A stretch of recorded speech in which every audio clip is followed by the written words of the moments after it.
Hello दोस्तों, स्वागत है आपका अभिषेक पाठशाला के इस नए वीडियो में, जहां पर आज हम पढ़ने वाले हैं लेक्चर नंबर 4 में किरचॉफ के नियम को, किरचॉफ के नियमों को हम पढ़ने वाले हैं यहाँ पर बिल्कुल ही एक आसान और लॉजिक तरीके से। दोस्तों, जैसा कि आप जानते हैं कि मैं अभिषेक और आप देख रहे हैं अपना यूट्यूब चैनल अभिषेक पाठशाला, जिस पर आप पढ़ते हैं exercise by exercise, lesson bye lesson, बिल्कुल ही आसान तरीके से इंटरमीडिएट की मैथ और फिजिक्स की क्लासों को बिल्कुल ही सरल और यूनिक तरीके से। तो आज उसी सरल तरीके से आज हम आपको बताने वाले हैं बेहद ही एक बहुत ही इंटरेस्टेड टॉपिक के बारे में, जो है किरचॉफ का नियम। तो आज का वीडियो बहुत ही इंपॉर्टेंट और बहुत मजेदार होने वाला है आपके लिए। इसी वीडियो को लास्ट तक जरूर देखिए। और हाँ, मैं आपको बता दूं, यदि आपने अभी तक हमारे चैनल को सब्सक्राइब नहीं किया है तो प्लीज सब्सक्राइब कर दीजिए। और आप चाहते हैं कि मेरा वीडियो पर डे सबसे पहले आपके पास पहुंचे तो बेल आइकन को प्रेस करना ना भूलें। चलिए दोस्तों स्टार्ट करते हैं वीडियो को। आज का वीडियो बहुत ही इंपॉर्टेंट होने वाला है। बहुत ही लॉजिक और बेसिक अंदाज, बेसिक कॉन्सेप्ट के द्वारा हम बताने वाले हैं किरचॉफ के नियम को किस प्रकार से जटिल परिपथों के लिए यूज किया जाता है। ठीक है दोस्तों, तो चलिए देखते हैं। देखना ना भूले, पूरे वीडियो को लास्ट तक जरूर देखिए। और यदि फर्स्ट टाइम आए तो वीडियो को लास्ट तक देखिए। अच्छा लगे तो उसे लाइक सब्सक्राइब जरूर कीजिए। और एक बात ध्यान दें कि मेरा एक जरूर शेयर कीजिए अपने साथियों के साथ। ठीक है दोस्तों, चलिए स्टार्ट करते हैं वीडियो को।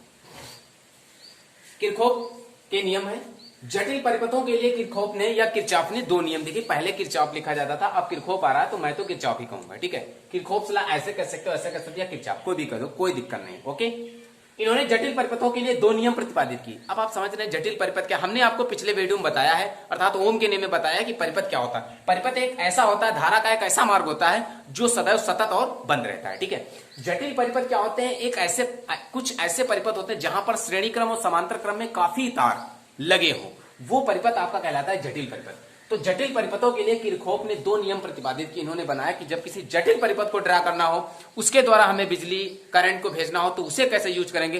तो उन्होंने यहां पर अपने दो नियमों को प्रतिपादित किया।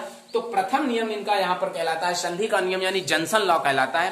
प्रथम नियम जंक्शन लॉ कहलाता है। इस प्रथम नियम को KCL भी कहते हैं। KCL का पूरा नाम यहां पर क्या है, ध्यान दें। के से किरचॉफ, C से हो जाता है करंट, और L से होता है लॉ, किरचॉफ करंट लॉ, अर्थात किरचॉफ का प्रथम नियम। ठीक है, तो सबसे पहले इसे बिल्कुल ही देसी अंदाज में बेसिक कॉन्सेप्ट पर बात कर लेते हैं। ध्यान देते हैं यहां पर। जैसे मान लीजिए कि हमारे पास ये दो तार हैं और ये किसी बिंदु O पर जुड़े हुए। ठीक है, हम इन दोनों तार में 3 एम्पियर और 5 एम्पियर की धारा प्रवाहित कर रहे हैं। बात को समझना। ठीक है, जा रही है। अब ये तार से दो तार ऐसे निकले हुए हैं, इससे 2 एम्पियर की धारा जा रही है, इनसे आ रही है। ध्यान देना, ये आपकी है संधि। यानी संधि क्या होती है, दो या दो से अधिक तारों का ऐसा समूह जो एक जगह से जुड़े हो, वह कहलाती है संधि। अब यहां पर यदि आपसे पूछा जाए इस आई की वैल्यू क्या हो, तो ध्यान देंगे जरा, क्या करेंगे। देखिए, किरचॉफ ने यही बताया है कि किसी संधि पर जाने वाली धारा तथा संधि से बाहर निकलने वाली धारा आपस में बराबर होती है। तो हम यहां पर देख रहे हैं कि धाराएं दो मार्ग से जा रही है, 3 एम्पियर और 5 एम्पियर। संधि पर जाने के बाद में निकल कितनी रही है, 2 एम्पियर और आई एम्पियर। इस आई की वैल्यू कैसे निकालेंगे आप, तो देखिए बहुत ही देसी अंदाज में। देखिए, जाने वाली धारा 3 एम्पियर प्लस 5 एम्पियर बराबर होगी 2 एम्पियर प्लस आई एम्पियर। ये होगी 8 ampere equal to 2 ampere plus i. तो आई की वैल्यू यहां पर हो जाएगी 6 एम्पियर। यानी जो आई की वैल्यू है ये होगी 6 एम्पियर। इस आई की वैल्यू यहां पर जो धारा होगी वो 6 एम्पियर होगी, क्योंकि जाने वाली धारा 8 एम्पियर है तो निकलने वाली धारा भी 8 एम्पियर होगी। क्यों, क्योंकि ये संधि जो है इसे कहते हैं संधि। संधि क्या है, संधि यहां पर किरचॉफ के नियम में एक ऐसा ईमानदार व्यक्ति है जो ना तो धारा को आने में चुराता है, अपने अंदर समाहित करता है, ना ही उसे जाने में चोरी करता है। ठीक है, अर्थात इस संधि के अंदर जितनी धारा जाएगी उतनी ही धारा वापस आएगी। ठीक है, सीधी सी बात यह है। तो यहां पर हमने क्या जाना कि इस संधि से जितनी धारा जा रही है उतनी ही धारा इसे बाहर भी निकलेगी। तो यहां पर एक सीधी सी बात हो जाएगी कि संधि पर आने वाली धारा बराबर संधि से बाहर जाने वाली धारा। ठीक है, चलिए एक और एग्जांपल के तौर पर इसे और हम इजी बनाते हैं। जैसे मान लीजिए कि ये 3 तार किसी संधि पर मिल रहे हैं। ठीक है, इन तारों में से क्रमशः I1, I2 और I3 एम्पियर की धारा जा रही है, जो संधि O पर मिलती है। और मान लीजिए कि इस संधि से 3 तार बाहर निकल रहे हैं, अर्थात इन 3 तारों से I4, I5 और I6 धारा बाहर जा रही है। तो यहां पर देखिए क्या होगा, बिल्कुल इसी संधि को लेते हुए सेम फॉर्मूले को यूज करते हुए हम क्या बनाएंगे कि यहां पर संधि में जाने वाली धारा I1 plus I2 plus I3 बराबर होगी I4 plus I5 plus I6। ठीक है, I1 I2 I3 equal to होगी I4 plus I5 plus I6, क्योंकि संधि पर जितनी धारा जाती है उतनी ही बाहर निकलती है। ठीक है, चलिए यदि नहीं समझ पा रहे हैं तो यहां पर हम ये जो तार खींचे हैं इन्हें पाइप मान लेते हैं, और ये जो धाराएं भेज रहे हैं इन्हें हम पानी मान लेते हैं। यदि कोई प्रॉब्लम हो रही तो ये 3 पाइप हैं, इन तीनों पाइपों से I1 I2 I3 पानी हम डाल रहे हैं, जो एक जगह पे जमा हो रहा है, और एक जगह पर जमा होने के बाद ये 3 भागों में डिवाइड है, यानी उस जगह पर जाने के बाद ये पानी I4 I5 I6 पाइपों से निकल रहा है बाहर। तो सीधी सी बात है कि इसमें जितना पानी जाएगा उतना ही बाहर निकलेगा। तो वही बात यहां पर आ गई सामने कि I1 plus I2 plus I3 बराबर I4 plus I5 plus I6, यानी ये जो धाराएं आपकी होंगी I1 I2 I3, ये धारा होगी इनकमिंग धारा, ये आ रही है संधि पर, और ये जो धारा होगी बाहर जाने वाली ये होगी धारा आउटगोइंग धारा। ठीक है, ये आउटगोइंग धारा होगी, ये इनकमिंग धारा होगी, यानी आने वाली धारा बराबर जाने वाली धारा। देखिए इसे हम कैसे लिख सकते हैं, इसे हम लिख सकते हैं सिग्मा आई और यहां पर लिख देंगे इनकमिंग। ठीक है, इनकमिंग वाली धारा जो आ रही है उसका सिग्मा, सिग्मा का मतलब है यहां पर संपूर्ण धाराओं का बीजगणितीय योग। ठीक है, इधर I4 I5 I6 को लिख सकते हैं सिग्मा आई और यहां पर लिख देंगे आउटगोइंग, यानी sigma incoming equal to sigma outgoing, या हम इसे लिख सकते हैं सिग्मा आई इनकमिंग माइनस सिग्मा आई आउटगोइंग बराबर 0। ठीक है, ये भी हो सकता है, जब इसको इधर ले आएंगे तो माइनस का हो जाएगा, यानी sigma i minus sigma I incoming minus sigma I outgoing equal to 0। तो सिग्मा आई इनकमिंग है तुम्हारी I1 plus I2 plus I3, sigma आई आउटगोइंग है I4 I5 I6 बराबर 0। यानी देखिए ये इधर प्लस के हैं, जब इधर आएंगे तो माइनस के सभी हो जाएंगे। बात क्लियर हुई? अब देखना है यहां पर कि I1 I2 I3 I4 I5 I6 जो हैं वो एक संधि पर मिलने वाली सभी धाराएं हैं। किस संधि पर मिलने वाली धाराएं? एक संधि पर मिलने वाली धाराएं हैं, अर्थात इस संधि की धारा I है। तो हम इन तीनों इन सभी को लिख सकते हैं सिग्मा I इक्वल टू 0। ठीक है, ये हुआ तुम्हारा किरचॉफ का प्रथम नियम, जिसे संधि का नियम कहते हैं। अब इसे एक्सप्लेन कैसे करेंगे अभी बताया जा रहा है। यहां पर हम सिग्मा इक्वल टू 0 रख सकते हैं I1 I2 I3, यानी सिग्मा इनकमिंग अर्थात आने वाली धारा और माइनस बाहर जाने वाली धारा का बीजगणितीय योग कितना होगा? 0 होगा। तो इसे चलिए अब यहां पर हम एक्सप्लेन करते हैं, यानी लिखेंगे कैसे, आइए देख लेते हैं। देखिए लिखा है किसी संधि पर मिलने वाली विद्युत धाराओं का बीजगणितीय योग 0 होता है। देखिए बीजगणितीय योग ये होता है कि जो मान आपका प्लस में है उसे प्लस में रखें, जो माइनस में है उसे माइनस में रखें, ये प्रक्रिया कहलाती है बीजगणितीय योग। तो किसी संधि पर मिलने वाली, किसी भी संधि पर मिलने वाली सभी धाराओं का बीजगणितीय योग 0 होता है। यहाँ पर योग इसका 0 निकल कर आया, यानी सभी धाराओं को यदि यहाँ पर ऐड किया जाए तो इसका बीजगणितीय योग 0 आता है। ये है आपका किरचॉफ का प्रथम नियम, यानी फर्स्ट लॉ ऑफ किरचॉफ है। इतना ही ये बातें इसके बारे में बताई गई हैं, जो आप चाहें तो इसे एक्सप्लेन कर सकते हैं, चाहे तो इसे इग्नोर भी कर सकते हैं। ठीक है, क्या बातें हैं? यदि आप एक्सप्लेन करना इन्हें चाहते हैं, डीपली समझना चाहते हैं, तो चलिए हमारे साथ इन्हें फॉलो कीजिए। लिखा हुआ है सभी संधि बिंदु पर मिलने वाली धाराओं का योग, सभी संधि बिंदुओं पर मिलने वाली धाराओं का योग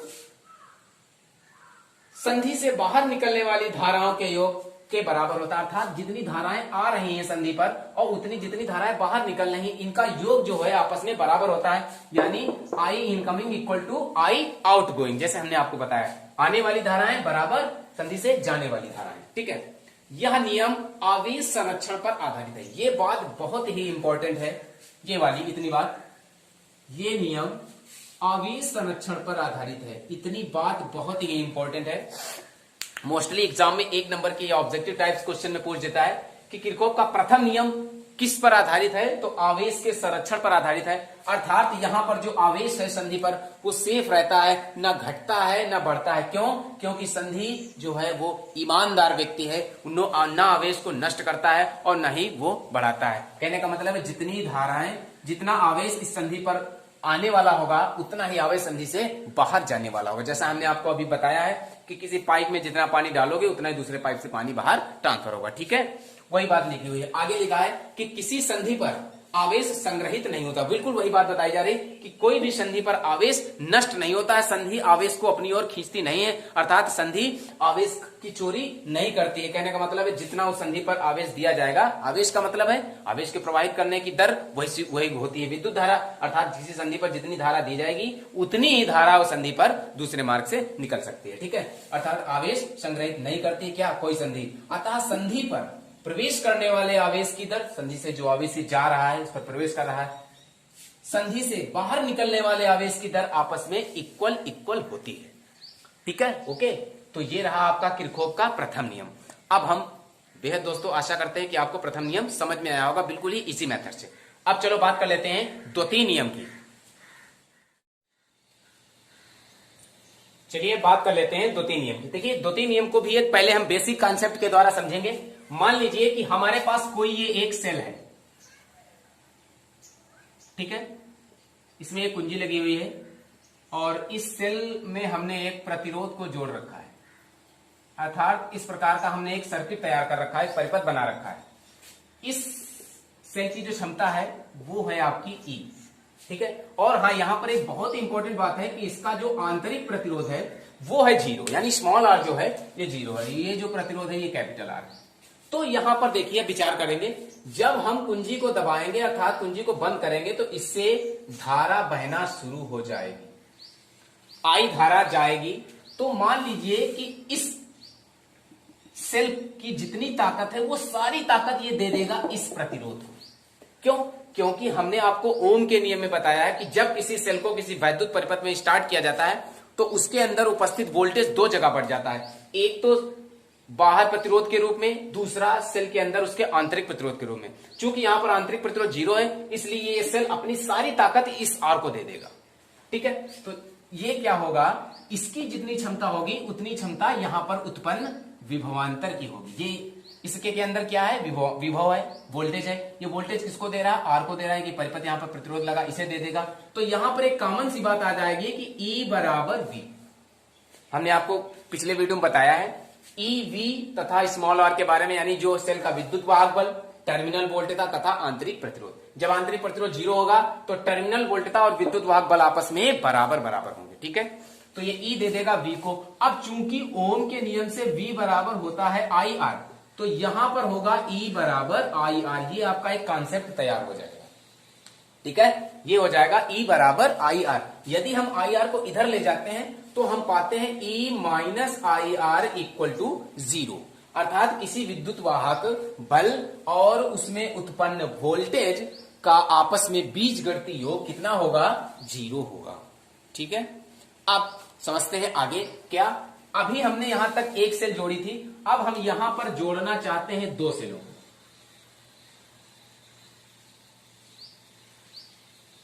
ऐसे, और इन दो सेलों को हम जोड़ना चाहते हैं दो प्रतिरोधों से जो किसी सर्किट में सीरीज क्रम में लगे हुए हैं। ऐसे अब हम जोड़ना चाहते हैं। मान लेते हैं कि इस पर जो वोल्टेज है, इस पर वो है E1 और इस पर है E2। ये प्रतिरोध R1 मान लेते हैं, ये R2 मान लेते हैं। ध्यान देंगे, जब कुंजी को दबाएंगे विद्युत धारा इससे जाना प्रारंभ हो जाएगी। कुंजी को दबाने से पहले बहुत इंपॉर्टेंट बात है कि यहां पर भी इसका आंतरिक प्रतिरोध 0 रखा गया है। ठीक है, मान लेंगे इस परिपथ का आंतरिक प्रतिरोध 0 है, तो कुंजी को जब हम E1 को दबाएंगे तो इससे धारा निकलना शुरू हो जाएगी। E2 को कुंजी को जब दबाएंगे तो E1 E2 से धारा निकलना शुरू हो जाएगी, जो दोनों प्रतिरोधों पर बराबर बटेगी। हमने आपको बताया प्रतिरोध आपके सीरीज क्रम में लगे हुए हैं, तो इन पर धारा कैसे बटने वाली है, बराबर बटने वाली है। बिल्कुल, क्यों? क्योंकि धारा एक अदिश राशि है। हमने विद्युत धारा का जो लेसन स्टार्ट किया था उसके पहले वीडियो में हमने आपको बताया है, अर्थात पहले लेक्चर में हमने आपको बताया कि विद्युत धारा कैसी राशि है, अदिश राशि है। और हमने उसको प्रूव भी करवाया वहां पर, बिल्कुल ही प्रैक्टिकली तरीके से। यदि आपने अभी तक हमारे वीडियो को नहीं देखा तो पहले जाकर के प्लेलिस्ट में उन्हें देखिए, तभी आप यहां पर समझ पाएंगे कि विद्युत धारा यहां पर अदिश राशि कैसे है। ठीक है, ये समान समान रूप में बटेगी। तो यहां पर सीधी सी बात होगी कि इसका आंतरिक प्रतिरोध 0 है, तो इन दोनों सिलों की जो ताकत है वो आप इन्हें और इन्हें झोंक देंगे सीधे।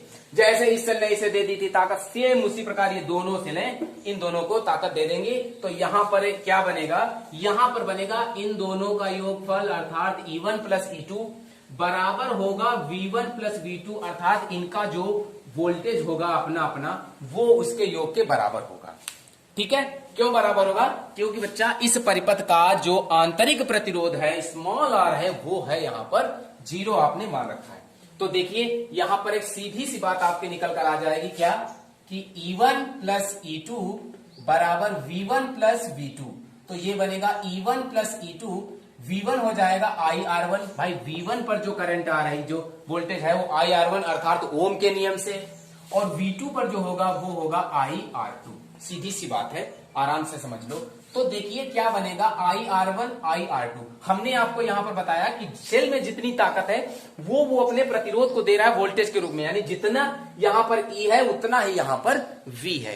क्यों, क्योंकि इसका आंतरिक प्रतिरोध 0 है, आंतरिक प्रतिरोध 0 है, इसलिए सेल के अंदर जितनी ताकत होगी वो अपने वोल्टेज पड़ोस में जो प्रतिरोध दिया गया उसे सारी दे देगा। तो सीधी सी बात यहां पर निकल के आई है कि E बराबर होगा यहां पर V, या कह सकते हैं E बराबर IR ओम के नियम से, जैसा कि आपने प्रूव किया है। तो देखिए ये हो जाएगा E1 plus E2 equal to, यहां पर हो जाएगा, इसे हम क्या लिख सकते हैं, E1 क्या लिखेंगे, E बराबर IR, क्योंकि R R1 है तो E1 हो जाएगा प्लस E2।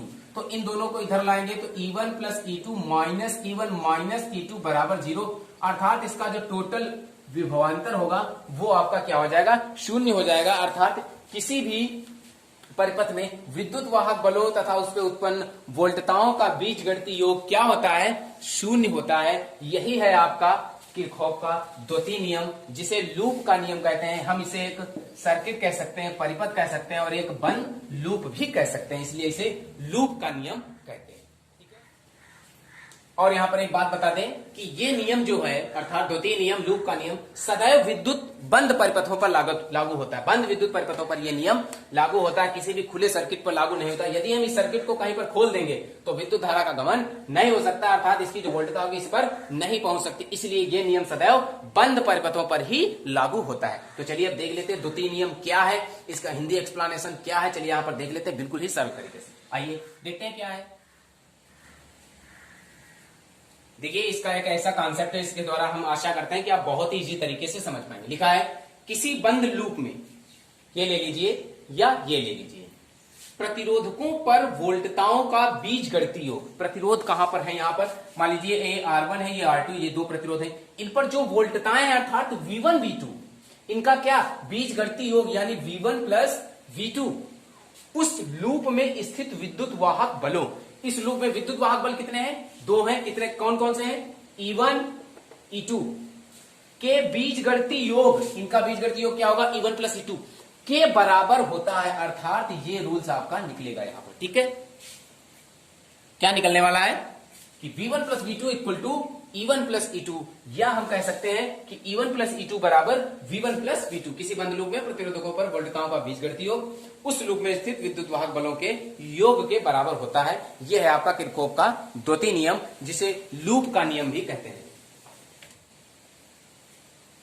ठीक है दोस्तों, आशा करते हैं कि हमारे ये दोनों नियम किरचॉफ के जो ने दिए हैं, हमने उसको एक जितने भी आसान तरीके से हो सका हमने आपको बताया, और हम आशा करते हैं कि आप ये दोनों नियमों को एक आसान तरीके से और सिंपल मेथड में समझ पाए होंगे। हम आशा यही करते हैं कि आपको हमारा वीडियो बहुत पसंद आने वाला है। तो ये वीडियो मेरा पसंद आ रहा है, मेरी मेहनत आपको पसंद आ रही है, मेरे द्वारा बताई कि सारी बातें आपके लिए एकदम फिट हैं, यदि आप चाह रहे हैं कि हम इनको समझ पाकर कर पाएंगे, तो प्लीज मेरे चैनल को लाइक सब्सक्राइब जरूर कीजिए यार, एक शेयर तो जरूर कीजिए, कम से कम बताइए अपने साथियों से कि वो हमारे चैनल पर पढ़ सकते हैं फिजिक्स और मैथ को एक बिल्कुल ही आसान तरीके से।